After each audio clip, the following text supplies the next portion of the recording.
tax rate. And we are at 6:35. So John, we're gonna get started if that's okay. Sounds great. Would you like me to kick it off a little bit? Sure. All right, well, welcome everybody to a Belvidere Neighborhood Association meeting on the proposed Veterans Park on Douglas Road in Belvidere. My name's John Gear. I'm the current president of the Belvidere Neighborhood Association. I want to apologize at the outset because since COVID hit, we really haven't met as in terms of having general meetings.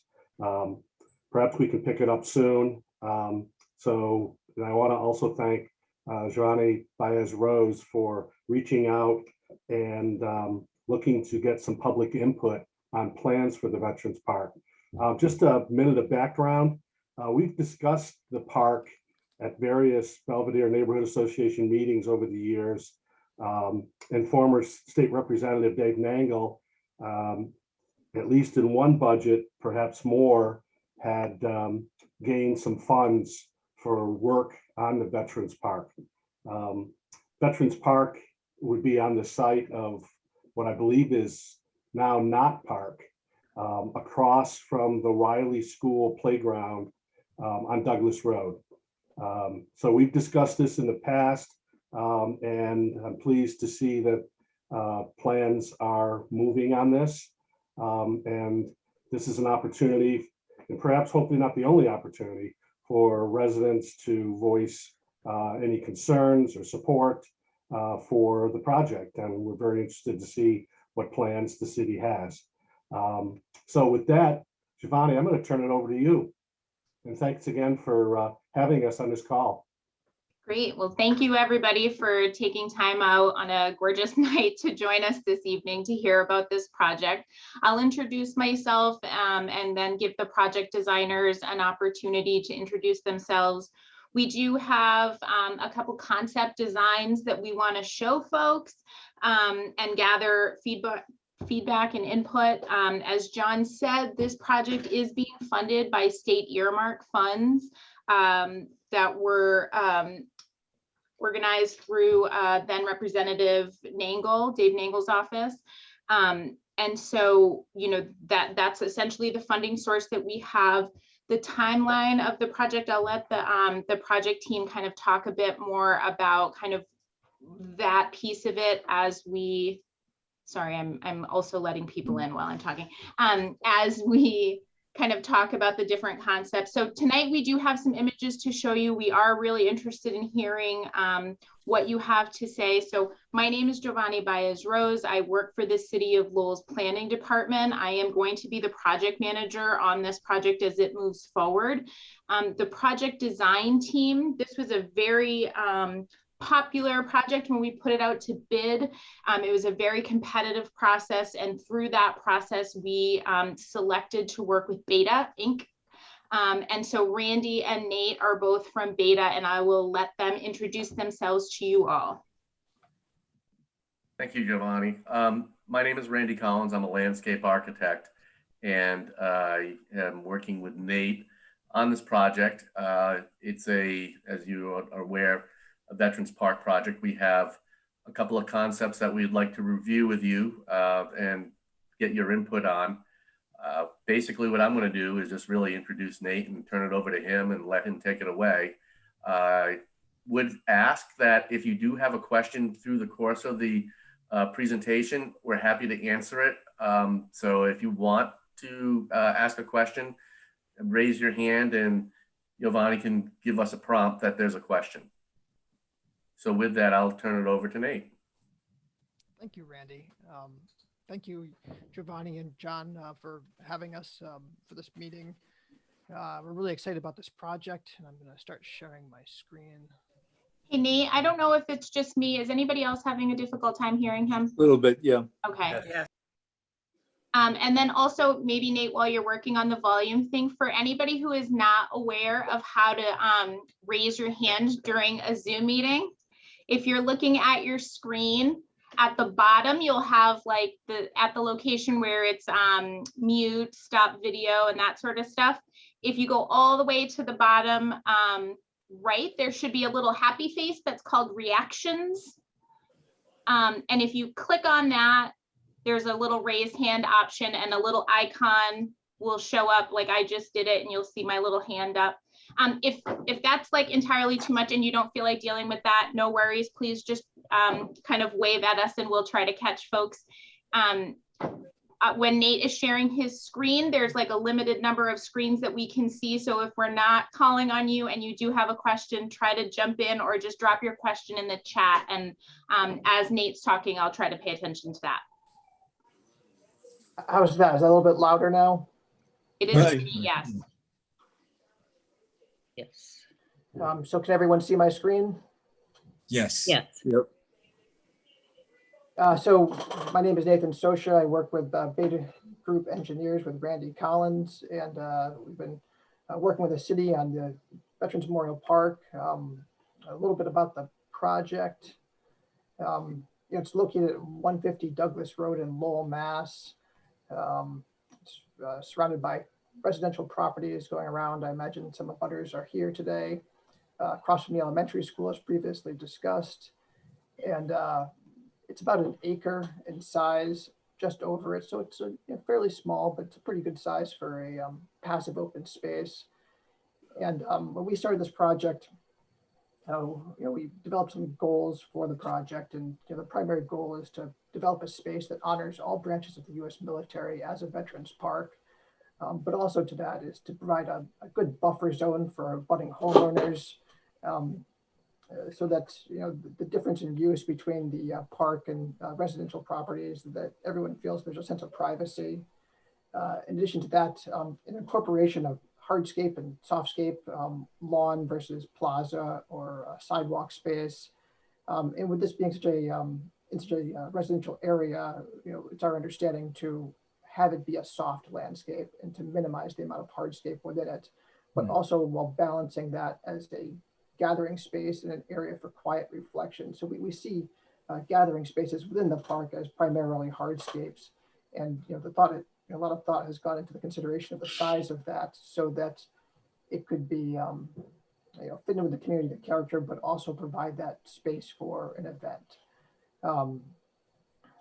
And in addition to this, with the school being so close, it's our goal to provide opportunities for the school to program an understanding of veterans and their contribution to the country. So back to the location, as we discussed, right off of Douglas Road.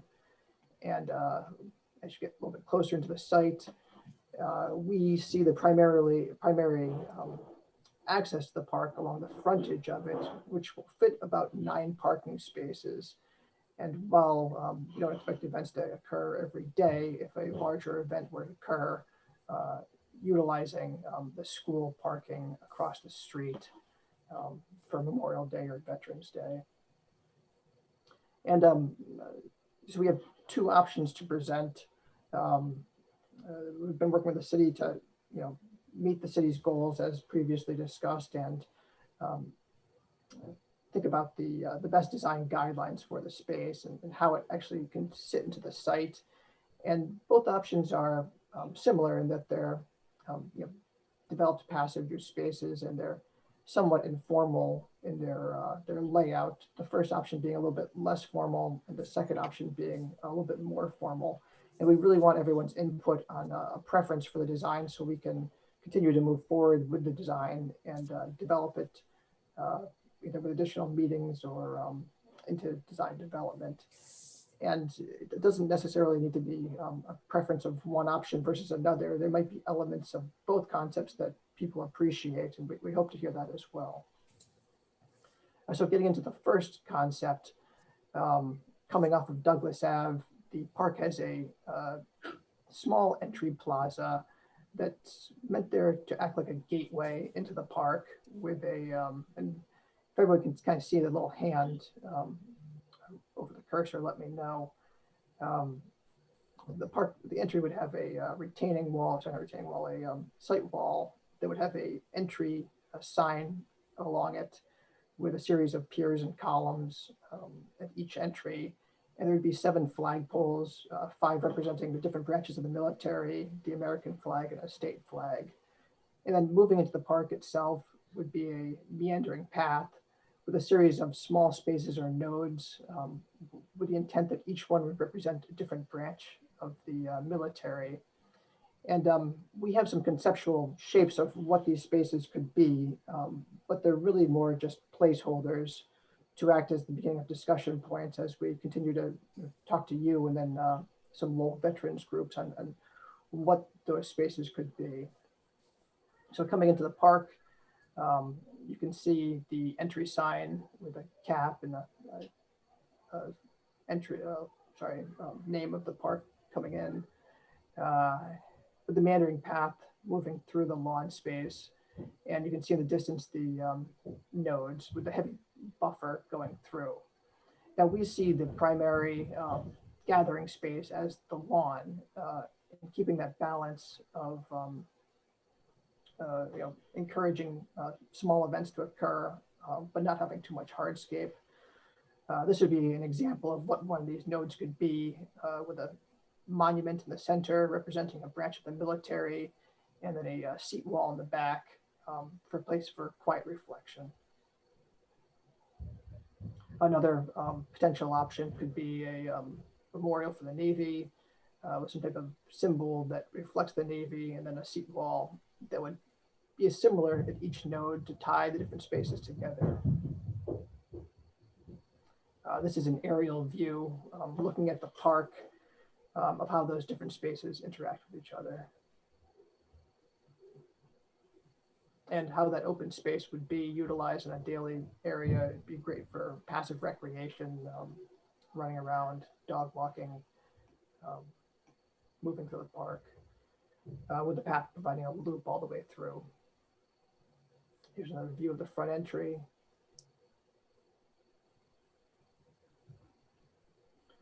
And this is the second concept, and as previously discussed, this option is a little bit more formal. You can see the path layout shows an ellipse or oval shape moving through the park. The plaza is slightly larger and a little bit more developed. A lot of flowering trees and shrubs along the front. Similar gateway sign, and then as you'll see in some views coming up, 5 stars representing the different branches of the military, with the primary memorial space, rather than there being 5, 1 memorial space with a single flagpole, a memorial feature or sculpture that could be in the park that, as previously discussed, is really a placeholder, and we really want your input on what that could be, along with the veterans groups. And the heavy buffer planting running around the edge, and then also seating areas intermittently placed the park, as well as shade trees.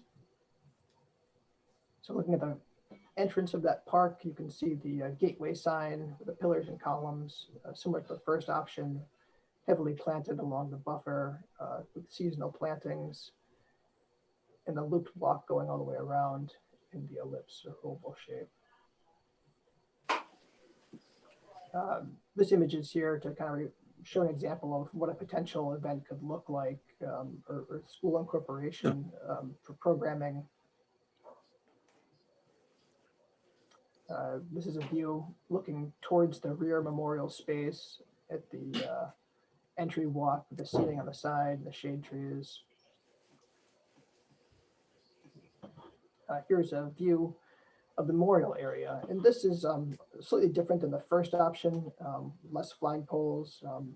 It's kind of more reflective, you could say, with the 5 seating benches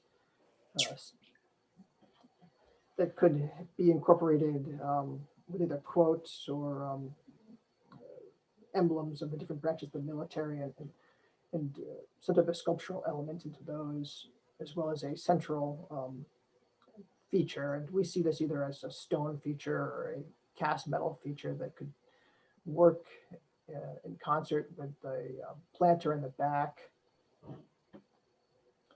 That could be a memorial garden, or a perennial bed, or even having some type of community involvement in the planting of it. And the shape of this, or what this feature is, I'm definitely looking for input on how that could be developed.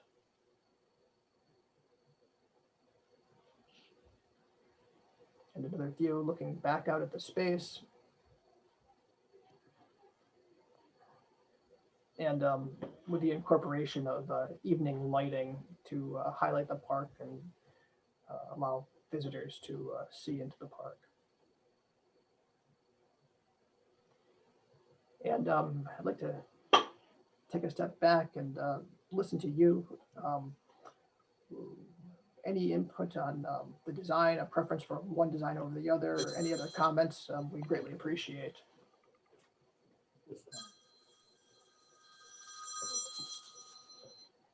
Giovanni,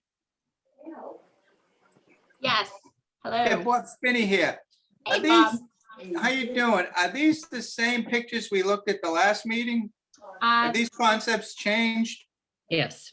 They have changed a bit, yep. So one of them had rolling hills that were removed. I Okay, and don't I know- remember, I don't remember which option that was. Option one.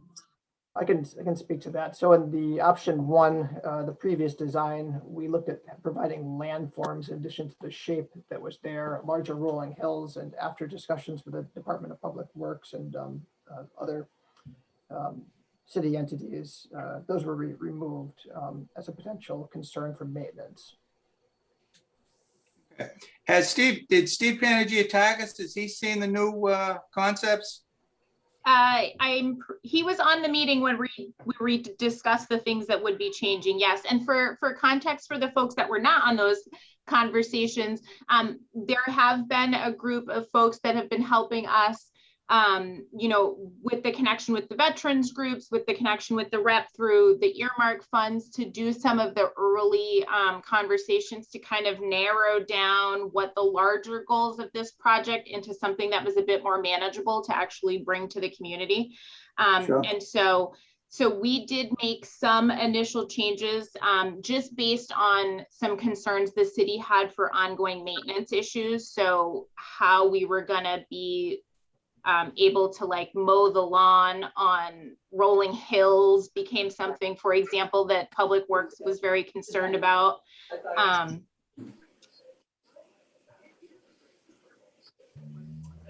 So I don't know if it would be helpful for folks if Nate kept the screen sharing up so we could refer to slides, or if folks wanted to just kind of end the screen sharing and we could discuss different options. I think it helps to have the slides up. Great. Yeah. Do we want to start with the first option and everyone can tell us what they like about it or what they don't like about it? Yeah, I'll kick things off. Paul Giannis. I actually live on Douglas Road, just 2 houses down from the proposed park. First of all, they're both quite beautiful designs. I give you a lot of credit, Nate and company. I will say I'm leaning towards between the two, option 2, in that I like the, and I'm curious why you think option 2 is more formal. I guess I would have an opposite view. I would think the first one, option 1, seems more formal to me.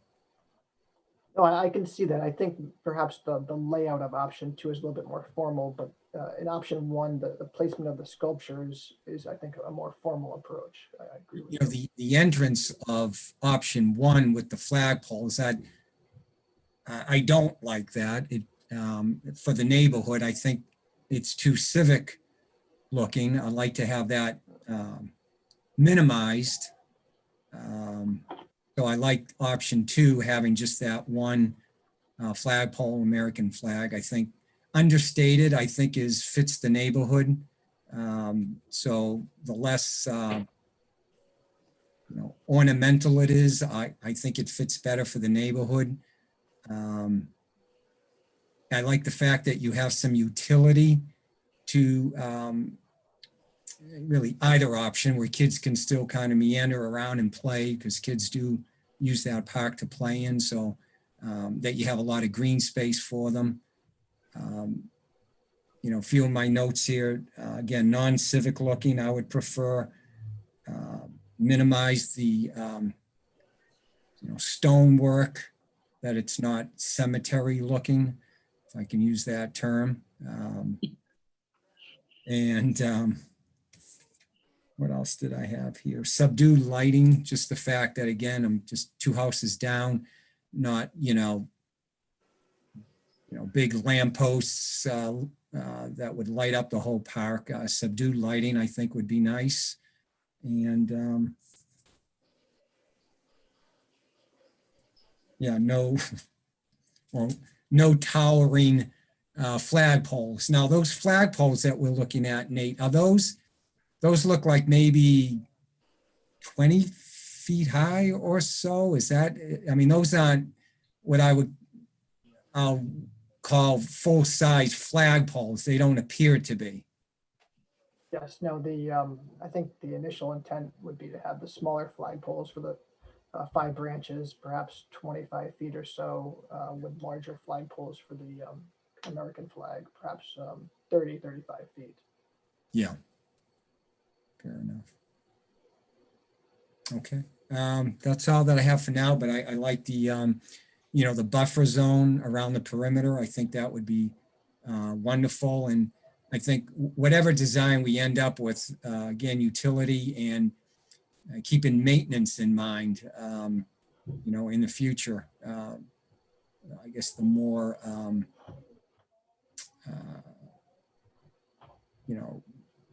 intricate it is, it may be, more difficult for maintenance in the future. So that we keep that in mind as well. Great, thank you. I see, John, that you have your hand raised. Yes, thank you, Giovanni. I have some comments, and some of them are in concert with what Paul just stated. One neighbor that I've heard from that lives on Douglas Road wants a park that respects the neighbors, still provides neighbors some privacy. There's concern about parking that might occur in front of residents' homes. I believe Nate said there might be parking for 9 cars along the frontage of the park.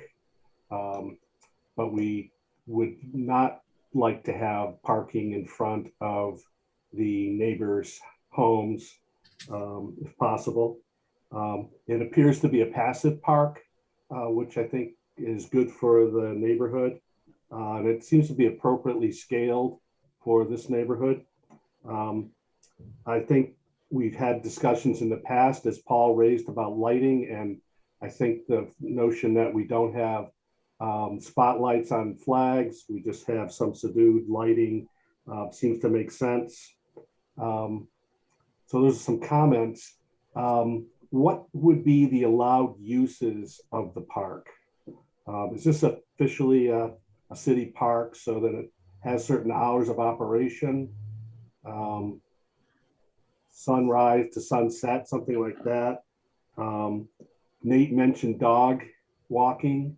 In some cases, that's not allowed in parks. Unfortunately, some people don't pick up after their dog. So that's something to be discussed. Back in the day when I was a lot younger, I used to manage and coach youth sports. And we were always looking for any available green space to throw a baseball, kick a soccer ball, whatever. So is that type of use allowed or not? Are some of the questions I have. Thanks. Sure, John. So I can answer the questions about use. The existing location right now is, or was anyway, a location that was sometimes permitted out by the Board of Parks for picnics.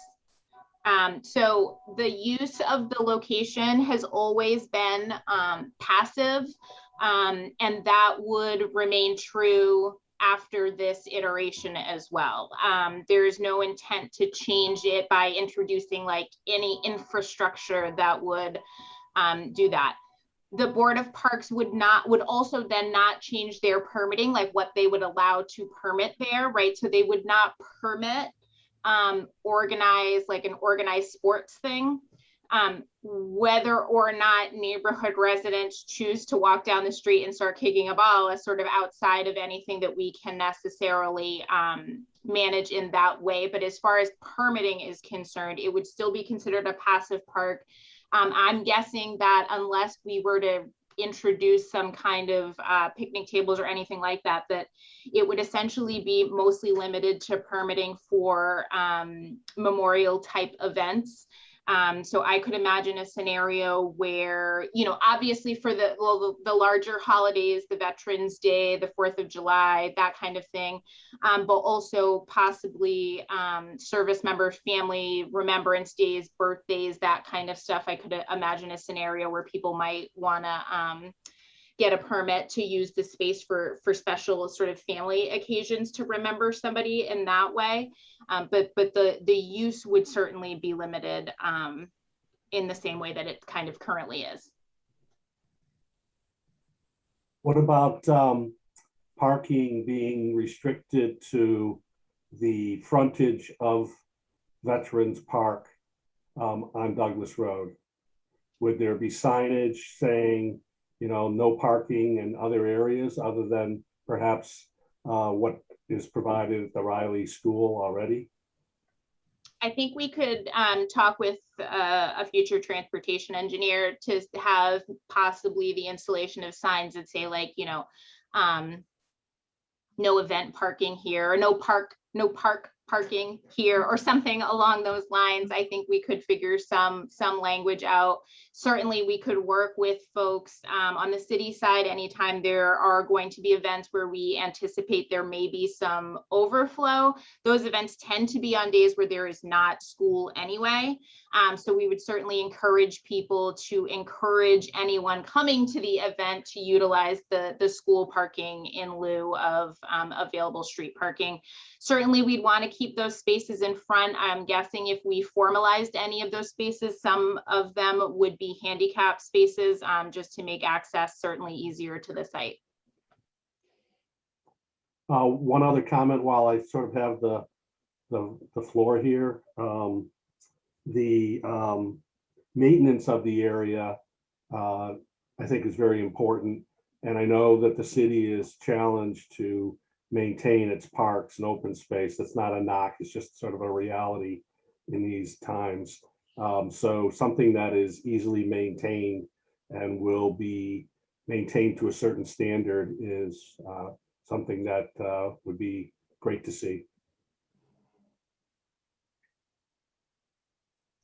Yes, absolutely. Randy and Nate can maybe speak a little bit about the kinds of decisions we're making for landscaping and those sorts of things, but we have been in very early in the conversation involving public works in these conversations.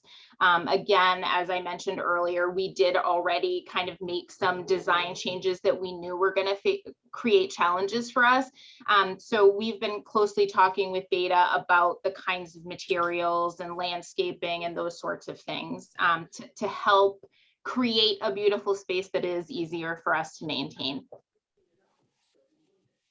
Yeah, ultimately, the goal is to make sure that the park is sustainable in the long term, and maintenance is certainly a very critical part of that. So as Giovanni has said, that's been a particular focus from the very beginning of the project.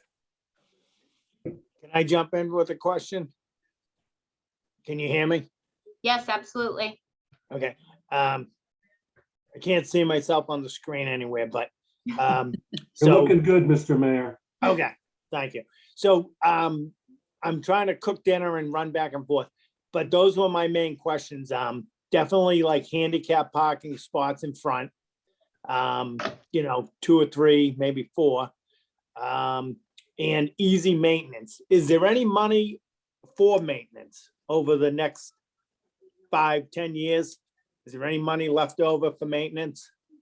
Not the funds that we have are specifically for the creation of the park, so we can't set any of the existing funds aside for that specific purpose. But I can tell you that a part of the group of folks that we've been meeting with during the early phases of it, folks like Steve Pangitakis and reps from Dave Nangle's office have been in discussions about creating some kind of Friends of the Veterans Park fund that sort of, we're still trying to do the designs to create minimum maintenance, but that would be kind of an added bonus. All right, because that's important. You know, we have too many parks now, and we don't have a big enough parks department. And it's gonna need, you know, a good trimming and a good cleaning once a year. And then, you know, it'll get maintained as best it can. But, you know, that's what happens with these parks. We can't maintain them, and then next thing you know, the bushes or the trees are overgrown, and they're cutting the lawn the best they can, and, you know, the litter piles up. So that's gotta be an important part of it if we can. So that would be my 2 cents. I like both proposals, but obviously the most maintenance-free one and accessible to all parties. You know, I understand people sometimes don't pick up after their dogs, but, you know, let's not put limitations on it now. Let's see how it goes. You should be able to go there and walk with your dog and check it out and relax and meditate. And obviously anything we can do with the Sullivan and Riley School during the year, you know, they should have trips over there to understand what it's all about. So thank you very much. John? Yeah. Oh, no, sorry, John Gear. Okay, yeah. Thank you. John, just a couple of things. I like both plans, okay? I mean, they have both have potential. One of the things I think that has to be considered is that it really has to have a specific closing time at nighttime, because the one thing you don't want to do is late at night have this where, you know, kids hang around at nighttime, because it would be disruptive, I think, to the neighbors. So, you know, a type of closing time. Have you talked to any member of the school? You know, with one plan, the first plan where you have the various sites, I mean, that could be for small group instruction, so to speak, from the school, where they could go during the day, especially spring and fall, and have some type of lesson. And the last one has a larger spot that could actually contain a whole class, a classroom. Has any discussion been with the school regarding, you know, potential use for the school during the day? Is that expected?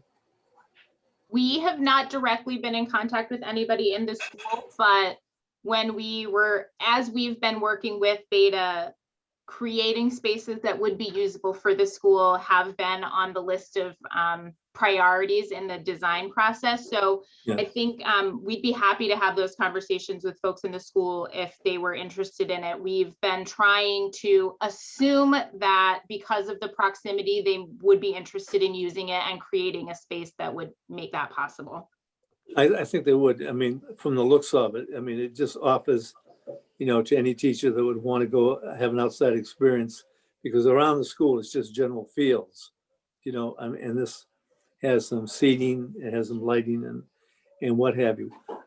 As I said about the night lighting, you know, regarding the maintenance, you're not talking about a big park. I mean, there's a possibility too, the Belvidere Association could establish a Belvidere commission or something like that of, you know, people who would like to help us see that it be maintained. I mean, because I think something like that could be, especially if some equipment could be stored in the Riley School, you know, that, you know, parents in the area, you know, citizens, neighbors could be part of the cleanup of that park. So I don't think it's a big problem. I think it's a doable problem.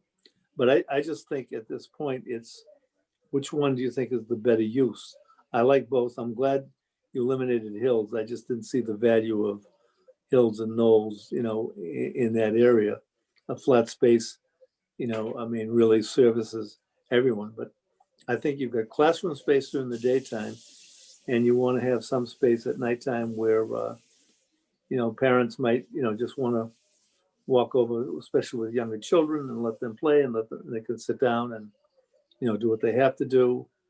But also that some meetings could be held, you know, it's a nice thought. John, the second part, if you were having a neighborhood meeting, at the largest spot, sometimes, we go indoors, but sometimes it's nice to meet outdoors and, have some type of gathering like that. But I like both, both examples. And I think they have a potential for the school. And I think cleanup is doable, but it's what pieces, should the city be doing at this point along with the state? Thank you. I have a comment, Counselor, on the maintenance side of things from a Yeah. neighborhood association standpoint.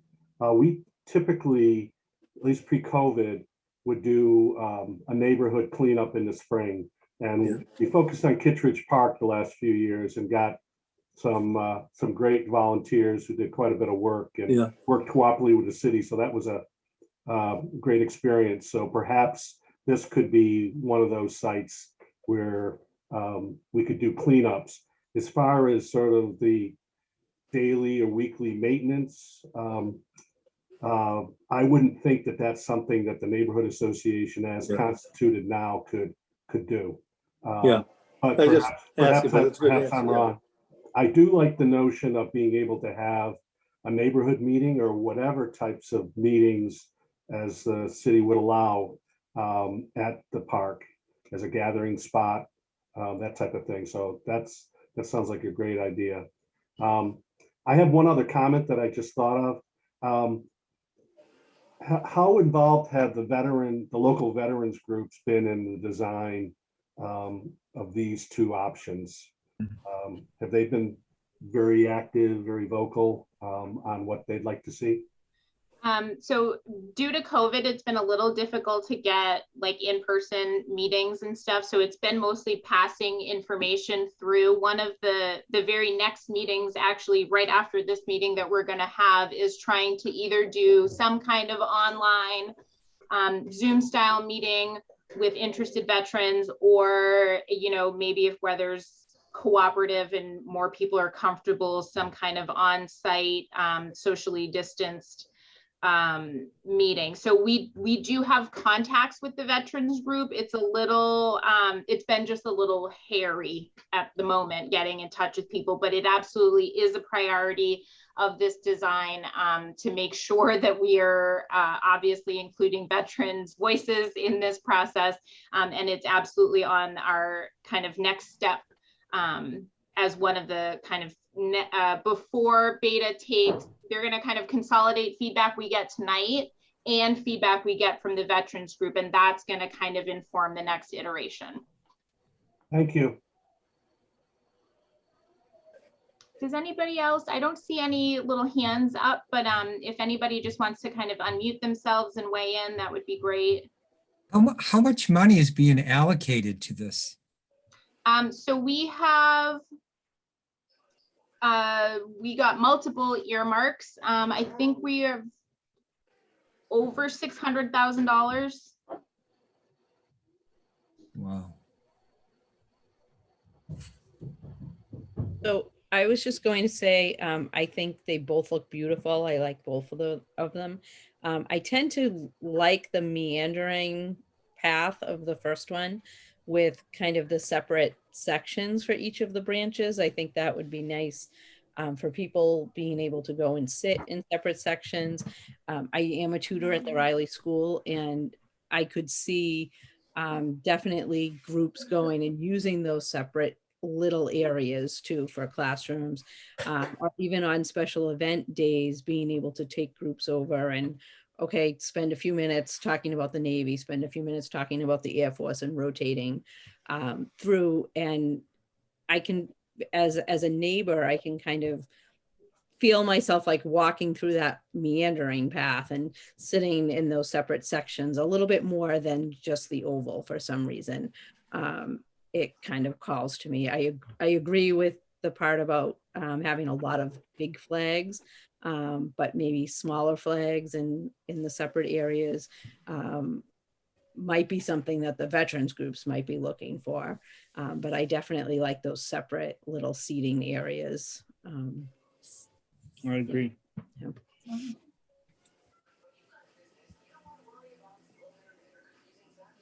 Helen, I see you've got your hand up. Yes, I still lean towards the second one, the simpler one, although I can see Carlene's point about the nodes and using it, but I really don't like all the flags up front. I think it makes me think of being at City Hall or some other civic, center, not a neighborhood. And I find it interesting, and this would be to the Nate or Randy, that the plaza got smaller in the first concept and now does that bring it closer to the street? It's now smaller than the plaza in the second plan. The plaza area got only slightly smaller in the first option. I think what makes it look like it might have gotten closer is that, if you remember, there was a secondary wall that was towards the street, and that's where the flags were located, and that was removed based on previous comments. Okay, I hadn't picked that up when I was looking at them earlier tonight. Okay, that's about it for me. Again, I already said I like the simpler. One other thing, this is all just a concept. We don't know what kind of plantings are going to be alongside, especially the abutters' homes. Whether it's just going to be trees or whether it's going to be something lower as well. It'll probably be a mix. So no, we haven't really put a lot of time into what those plants would be, but I would envision a mix of both deciduous trees, flowering trees, evergreen shrubs, maybe even some evergreen trees as well. But something that sort of provides a really good, solid border between the park and the abutting homes. But also, we want to make it sure, and I think this graphic that's up on the screen now illustrates it, also provides, this planting should provide a good backdrop for the park itself. Okay, thank you.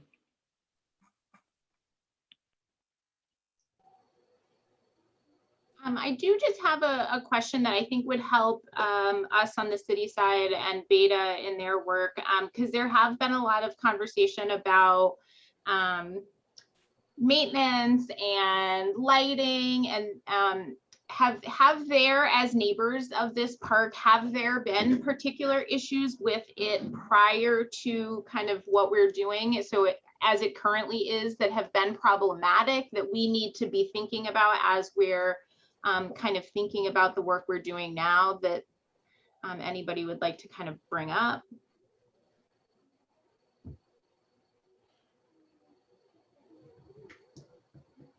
Helen? Well, do you have your hand up again? Okay. Yeah. Cool. Okay.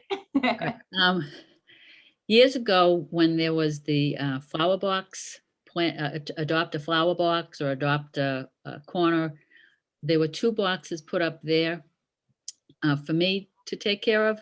And there were many times when I would be up there, particularly after a weekend, and I would find beer bottles, sometimes unfinished 6-packs. So I know that kids have drunk up there in the past. I don't live right close to it, so I can't speak to whether there was any kind of noise or anything else. And once or twice, the flowers get pulled out of the boxes after some weekends, but I'm not aware of anything worse than that. Okay.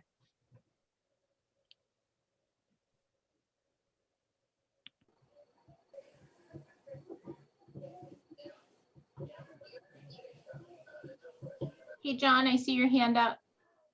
I have one other question. Sure. So I like the notion of the plantings around the park that sort of delineates the end of the park and then moving into neighbor's yard. Is there any type of fencing that's proposed to really delineate the edge of the park and delineate what's the park and what's a neighbor's property? There actually is some fencing already that exists that the private property owners that abut the property along the back. And if you're looking at from Douglas Road at the park on the left-hand side, the home that directly abuts the property on the right-hand side does not have any fencing.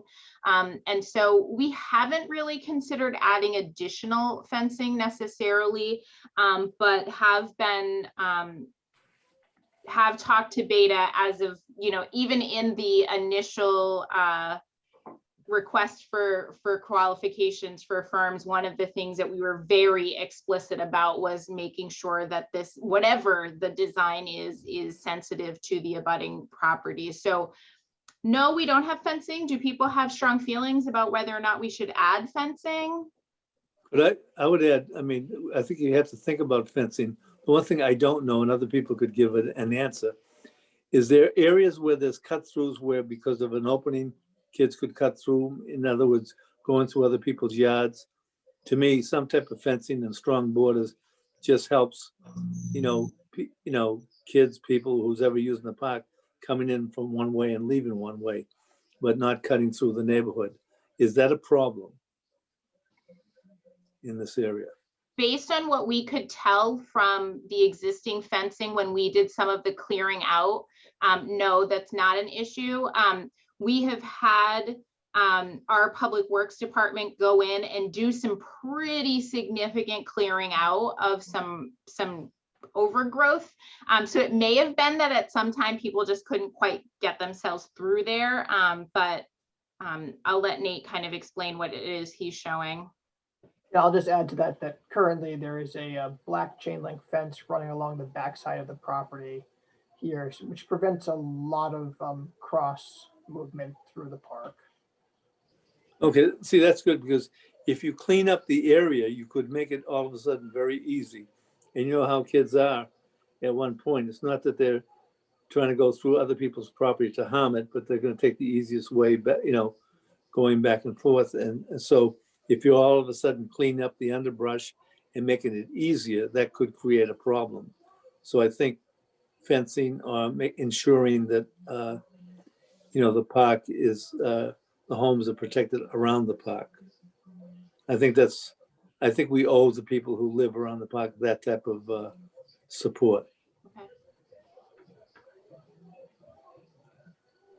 Helen? I was just going to add that I think that chain link fence, it's an attractive fence. If you've seen it, it's a black coated fence. And I'm pretty sure that's why the homeowner added that some years back, because again, I'm talking 20 years ago, I think there was some cutting through that happened. Yeah, the only thing I would ask is if there is fencing, as Mr. Samaras is suggesting, just that it's not a chain, silver chain link fence. I'm not sure what's being talked about. Right. But it would be, black and classy and I think the way we would look at the fencing would be, you had mentioned black, and that certainly provides, if we were a chain link fence, provides sort of an aesthetic that is blending into the background. I'm not sure you would classify chain link as classy, but I think rather than do an ornamental fence, the black vinyl chain link fence probably makes a lot of sense in this application because it's relatively heavy duty, meaning it's hard to vandalize it. And the intent would be for it to blend in, and it certainly would if it was a black vinyl fence. Yeah, I think if it matched McSorley's fence, it would look good. Yeah.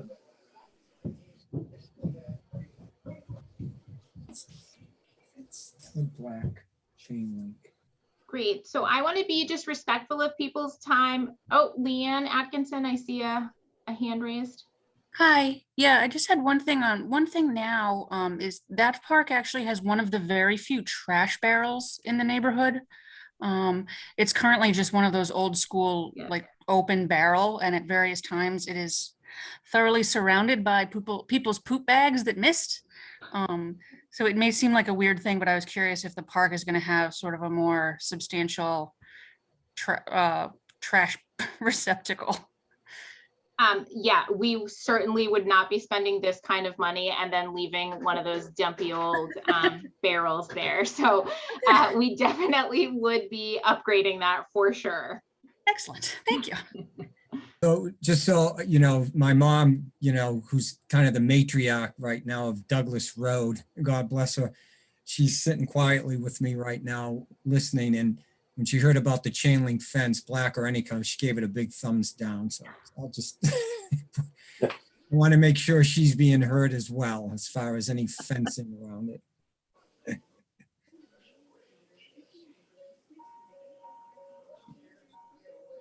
Just before we kind of wrap up, I do want to just let folks just know a little bit about kind of what's going to happen now.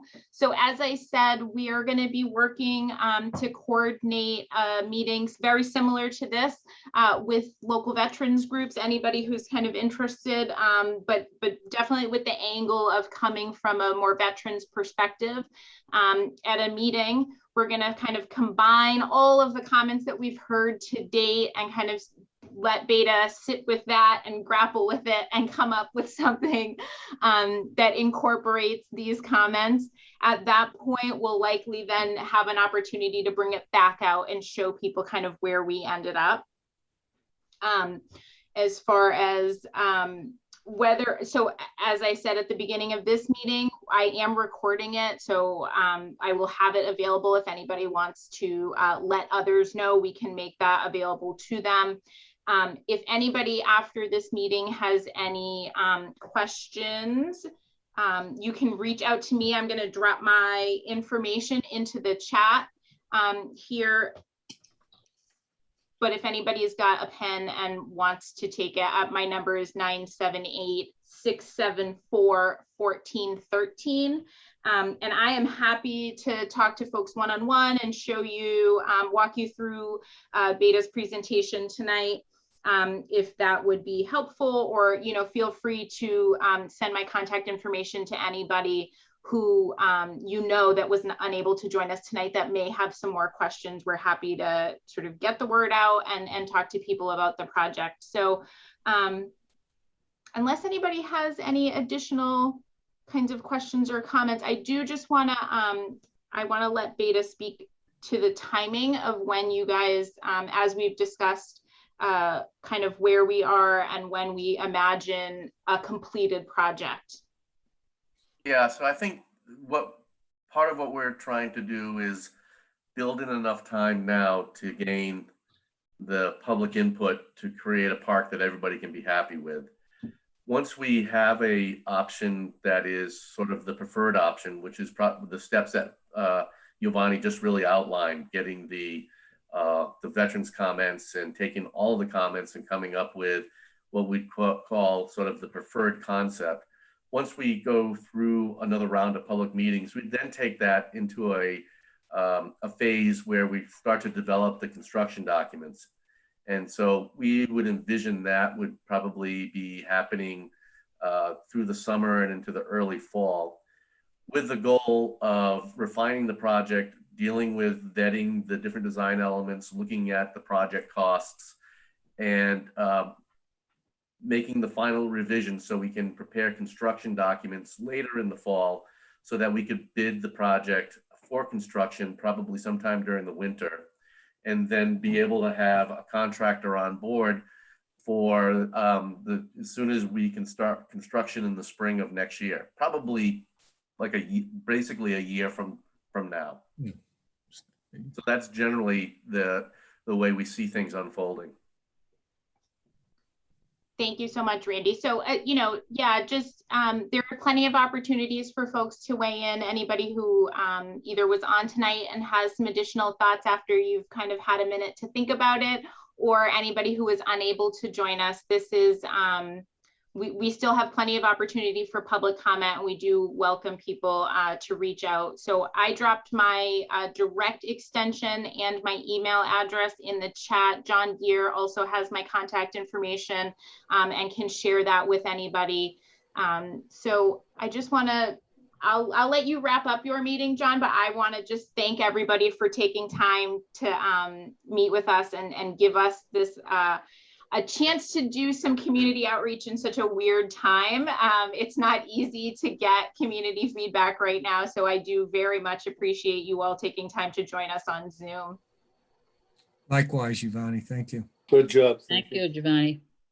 Thank you, Giovanni and Randy and Nick as well. Giovanni, in terms of if somebody wants to view this Zoom, they reach out to you directly to be able to view it? Yep, they can reach out to me and I'd be happy to email it. We can email it to you, John, as well, just so you have it on hand if anybody asks you for it. Okay. Or we could circulate it to anybody who you circulated the invite to. Absolutely. Thank you. The folks that wanted to get the Zoom link in that email is all Giovanni's contact information, because I basically took what she sent me and kept her contact information, so you can refer to that as well. Great. And I just want to say thank you very much to the city and consultants for this opportunity to provide input. I thought it was very productive. The designs look pretty good. I think they're sensitive to the neighborhood. And we appreciate the opportunity to provide input and make this a great Veterans Park. Great. Thank you. All right. Well, great, everybody. Thanks so much. And Thank you. we'll reach out again sometime in the future. Thank you. Thanks. Thank you. Good night. Thank you. Have a good night. Everybody, bye-bye. Good night. Good night.